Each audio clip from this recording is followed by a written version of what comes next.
अभी हम पढ़ रहे हैं मौर्योत्तर काल में चेदी वंश, यानी कि मौर्य के बाद चेदी वंश किस युग के बाद आया था, तो मौर्य युग के बाद आया था चेदी वंश। मौर्य एक युग नहीं है, मौर्य काल कह सकते हैं, ठीक है ना। तो चेदी वंश किस स्थान से संबंधित था? तो चेदी वंश कलिंग से संबंधित था। तो कलिंग के चेदी वंश से संबंधित जानकारी का मुख्य स्रोत क्या है? तो कलिंग के चेदी वंश से संबंधित जानकारी का मुख्य स्रोत हाथी गुम्फा अभिलेख है, जो कि किसका है? खारवेल का है, ठीक है ना। अच्छा, हाथी गुम्फा अभिलेख किस शताब्दी का है? तो हाथी गुम्फा अभिलेख प्रथम शताब्दी ईस्वी पूर्व का है। अच्छा, इस अभिलेख से स्पष्ट पता चलता है कि चेदी वंश की स्थापना किसने किया था? तो खारवेल का हाथी गुम्फा अभिलेख से इस बात का स्पष्ट रूप से पता चलता है कि इस वंश का स्थापना महामेघवाहन नामक व्यक्ति ने किया था, है ना। खारवेल की प्रमुख उपाधियां क्या क्या थी भाई? तो राजर्षि, लेमराज, वृद्धराज, भिक्षुराज, धर्मराज, महाविजयराज। यानी ये राजर्षि राजा भी था, लेमराज, और लेम माने क्या होता है नहीं पता, वृद्धराज यानी बुजुर्ग भी था, भिक्षुराज यानी भिक्षु भी था, धर्मराज यानी कि धर्मराज समझ ही रहे, महाविजयराज बहुत बड़ा विजेता था। खारवेल ने राजर्षि का उपाधि लिया कि नहीं? हाँ लिया। खारवेल ने लेमराज का उपाधि लिया कि नहीं? लिया। वृद्धराज का उपाधि लिया कि नहीं? लिया। भिक्षुराज का उपाधि लिया कि नहीं? लिया। महाविजयराज का उपाधि लिया कि नहीं? लिया। धर्मराज का उपाधि लिया कि नहीं? लिया। अच्छा, चेदी वंश का सबसे महानतम शासक कौन था? तो चेदी वंश का सबसे महानतम शासक खारवेल था। अच्छा, जो खारवेल था वह एक तीर्थंकर थे, उनका मूर्ति को मगध से लाने में सफल हुआ, ठीक है ना। किस तीर्थंकर के मूर्ति को चेदी राजवंश का जो शासक खारवेल था वो मगध से लाने में सफल हुआ? तो जैन तीर्थंकर ऋषभदेव के मूर्ति को खारवेल ने मगध से ले आया, है ना।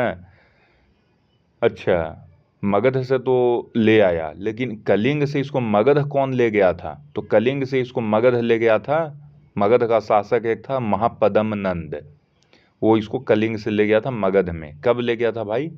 तो ये तीसरी शताब्दी ईस्वी पूर्व में ले गया था।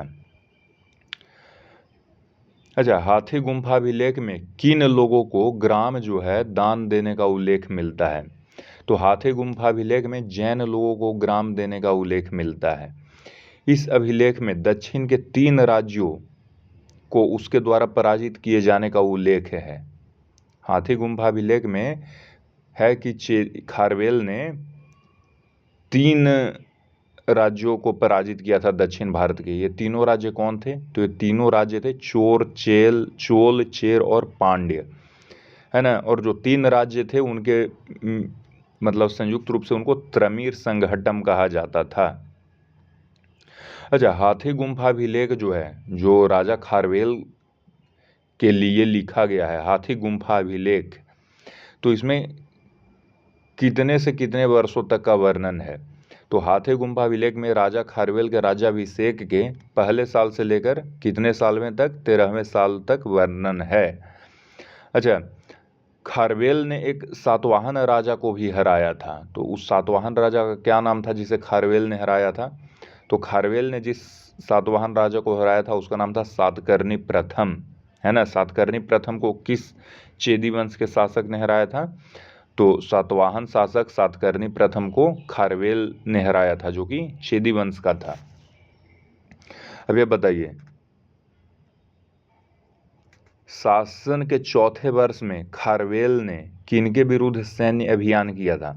तो शासन के चौथे वर्ष खारवेल ने बरार के भोजकों तथा पूर्वी खानदेश और अहमदनगर के रठीकों के विरुद्ध सैन्य अभियान किया था। शासन के चौथे वर्ष खारवेल ने किन 2 लोगों के विरुद्ध सैन्य अभियान किया था? तो एक थे भोजक और दूसरा थे रठिक। भोजकों और रठिकों के विरुद्ध खारवेल ने सैन्य अभियान किया था। ये जो भोजक थे कहाँ के थे? बरार के थे। और रठिक कहाँ के थे भाई? तो खानदेश और अहमदनगर के थे रठिक, है ना। अच्छा, अपने राज्याभिषेक के चौथे वर्ष में खारवेल ने जैनियों की एक शाखा में निवास किया था, है ना। उसका क्या नाम था? तो विद्याधर। इस लाइन को पूरा पढ़ देते हैं। इसी वर्ष यानी कि चौथे वर्ष खारवेल के जैनियों की एक शाखा में निवास करने का उल्लेख है, यानी विद्याधर नामक शाखा में निवास किया था खारवेल ने। अच्छा, शासन के 5वें वर्ष खारवेल ने एक नहर का पुनर्निर्माण कराया था। उस नहर का क्या नाम था? उस नहर का नाम था तनसूली नहर।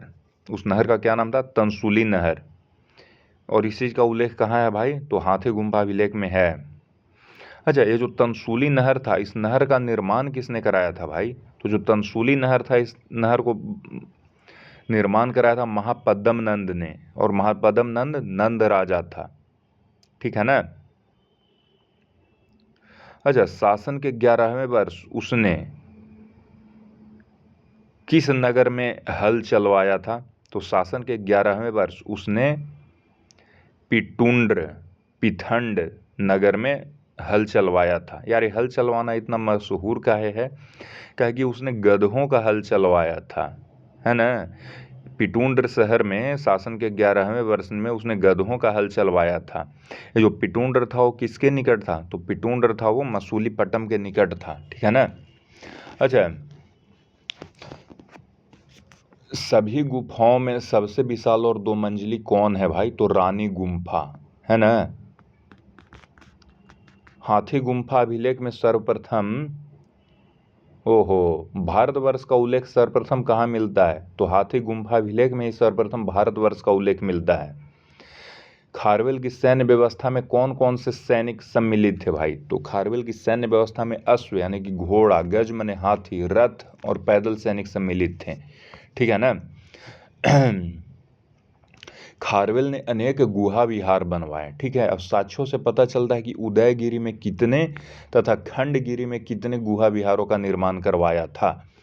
तो साक्ष्यों से पता चलता है कि उदयगिरी में 19 तथा खंडगिरी में 16 गुहा विहारों का निर्माण खारवेल ने करवाया था। अच्छा, एक महाविजय प्रासाद था। ये भवन जो भव्य भवन था, इसका किस उपलक्ष्य में बनवाया गया था? तो खारवेल ने महाविजय प्रासाद किसी विजय के उपलक्ष्य में बनवाया था। बहुत ही भव्य भवन था। अब देखिए, तो उदयगिरी के जो गुफाएं हैं वो किस लिए प्रसिद्ध है? तो उदयगिरी के जो गुफाएं वो हाथी गुम्फा अभिलेख के लिए प्रसिद्ध है। अच्छा, भुवनेश्वर के निकट कलिंग के राजा खारवेल ने उदयगिरी और खंडगिरी में गुफाओं का निर्माण किनके निवास के लिए करवाया था? तो भुवनेश्वर के निकट कलिंग के राजा खारवेल ने उदयगिरी और खंडगिरी में गुफाओं का निर्माण जैन भिक्षुओं के निवास के लिए करवाया था। अच्छा, हाथी गुम्फा अभिलेख किस लिपि में है? तो हाथी गुम्फा अभिलेख ब्राह्मी लिपि में है। हाथी गुम्फा अभिलेख किस भाषा में है? तो प्राकृत भाषा में है। अच्छा, हाथी गुम्फा अभिलेख का शुरुआत कहाँ से होता है? तो हाथी गुम्फा अभिलेख का शुरुआत होता है जैन नमोकार मंत्र के साथ। जैन नमोकार मंत्र के साथ हाथी गुम्फा अभिलेख का शुरुआत होता है।